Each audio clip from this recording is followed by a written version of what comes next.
Good morning, children. So today we are going to discuss about one of the main topic, that is Coulomb's law of electric force. So it is almost similar to the law of gravitation what you have learned in the first year.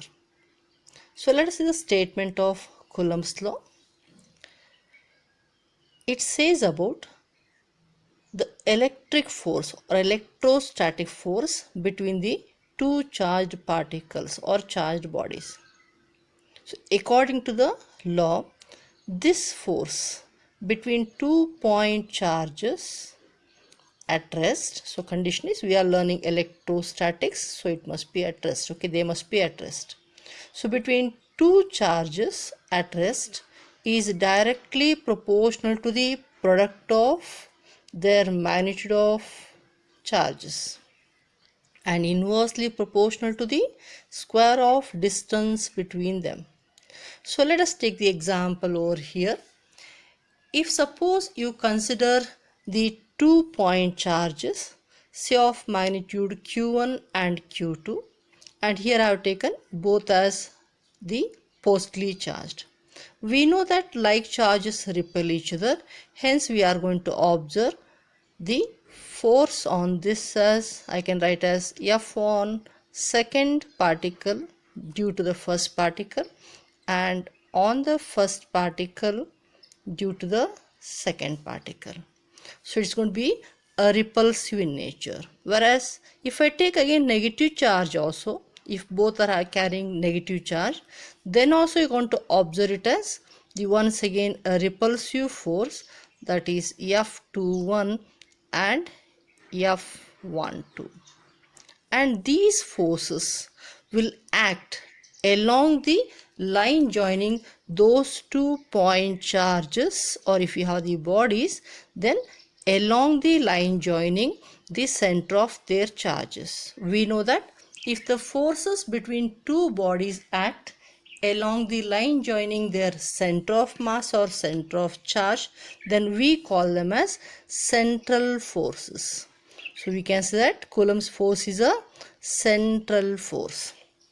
Now if we take suppose the 2 point charges of opposite nature, so one is positive, one is negative, then it's going to be of attractive in nature. So this is going to be F12, whereas this is going to be F21.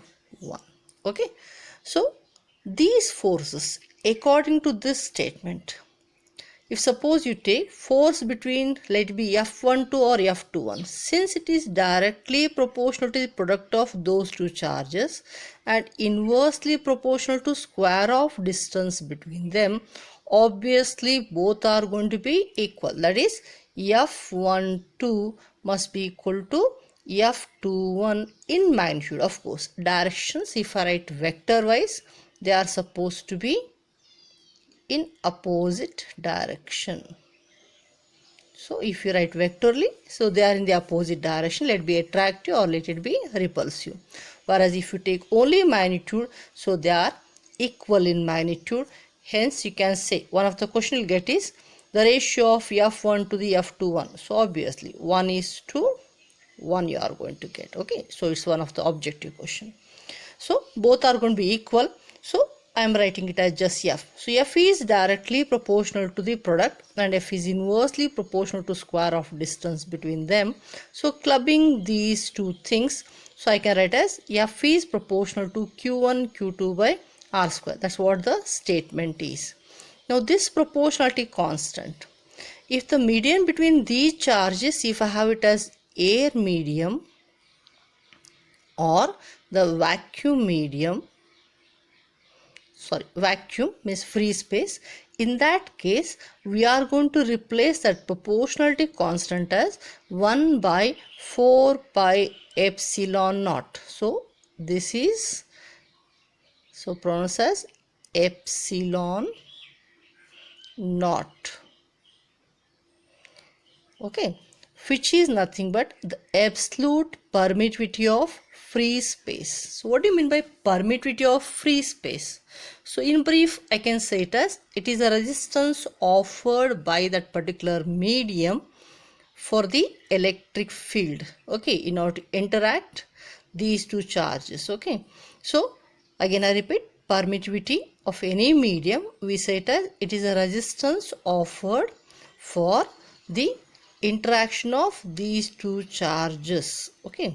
Well, so epsilon naught is the absolute permittivity of free space. Its value is 8.85 into 10 to the power of minus 12 coulomb square per Newton per meter square. If you want, even you can write this 1 divided by 4 by filling this value and pi value. You can use it as, very commonly we use is for the air or vacuum medium, both we are using the same. We are going to get this value as, that is 1 divided by 4 pi epsilon naught value as 9 into 10 to the power of 9, okay. So q1 q2 by r square, but do remember it is for the what, air or vacuum, air or vacuum, okay. So epsilon value we are having as this much, so unit you can make out using your dimensions. What if suppose some other medium is there, say I have water medium. So suppose I have one conducting medium, say I have a conductor itself, one metallic slab is there between these two charges. Or suppose if I am having some mica sheets in between them arranged, or I am having silver, anything, germanium, something I can take it. If you take some other medium, in that case, okay, we are going to observe the equation as, so generally I write the epsilon as the what, permittivity of that particular medium. So what epsilon is, this is permittivity of a medium, absolute permittivity of medium.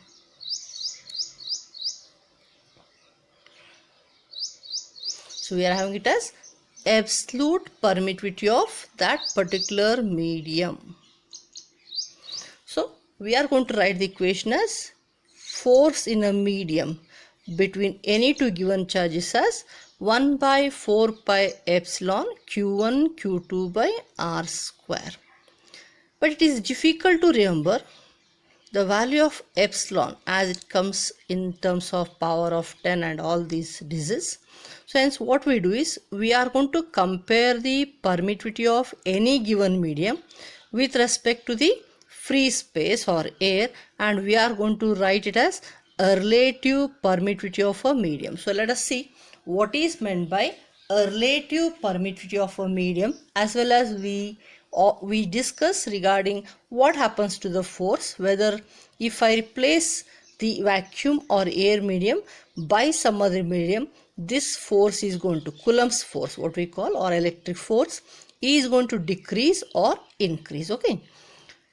So relative permittivity of the medium, as just now I said, it is also known as dielectric constant, represented by capital K, okay.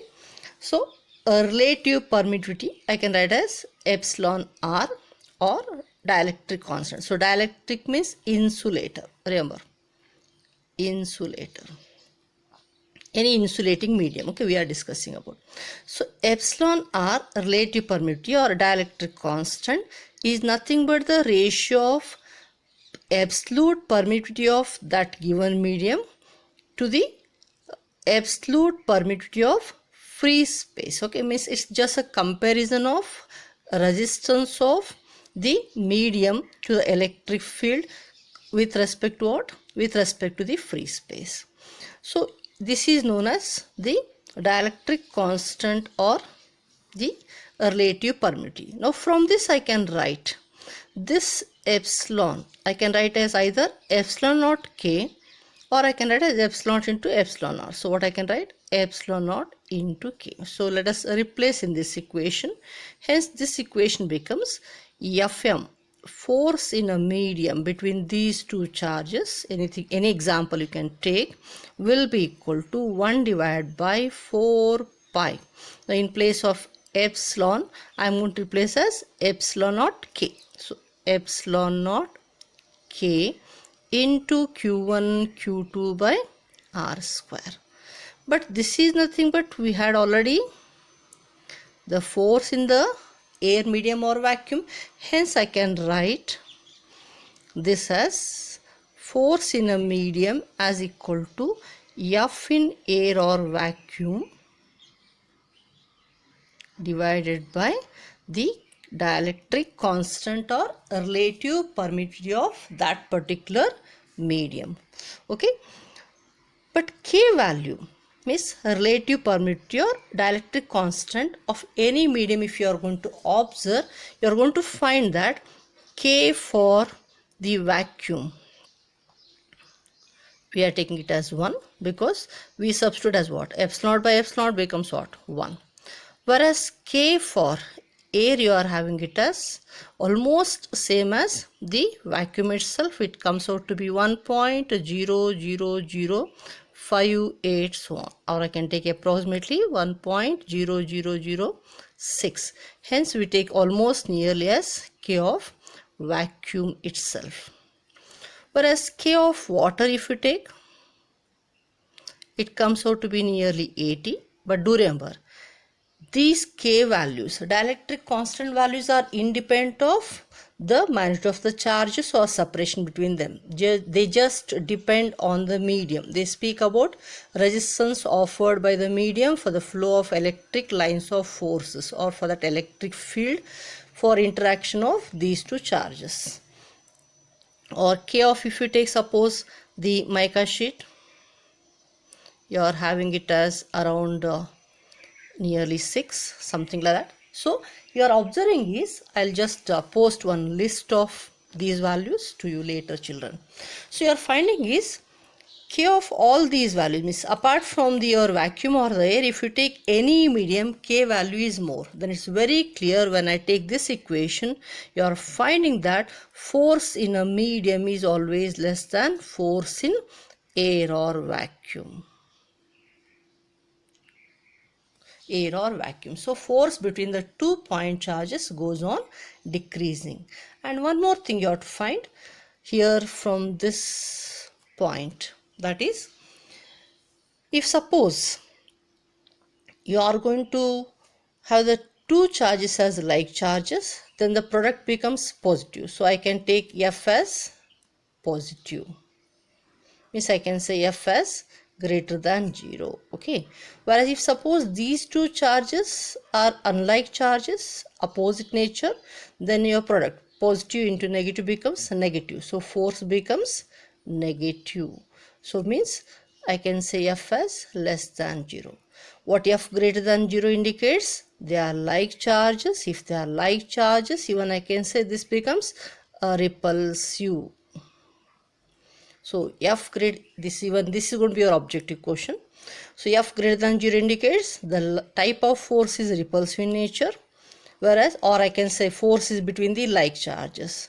What F less than 0 indicates, children? So it is going to be of attractive in nature, or your option may be, you may have it as they are unlike, okay, unlike charges. Fine. Thank you, children.